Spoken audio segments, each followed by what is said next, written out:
Hey, what's up guys? So in this video, we will see how to turn on and off fingerprint animation on the Samsung Galaxy A36 or the A56.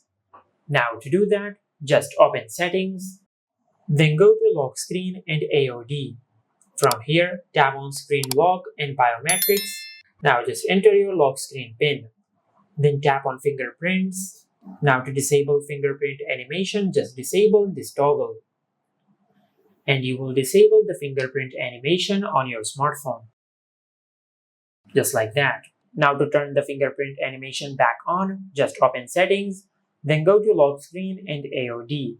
From here, tap on screen lock and biometrics. Now just enter your lock screen pin, then go to fingerprints.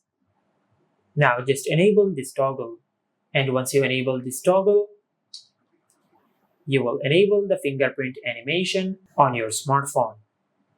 Just like that. And this is how you can turn on and off fingerprint animation on the Samsung Galaxy A36 or the A56. Make sure to like, comment, and subscribe. Thank you for watching.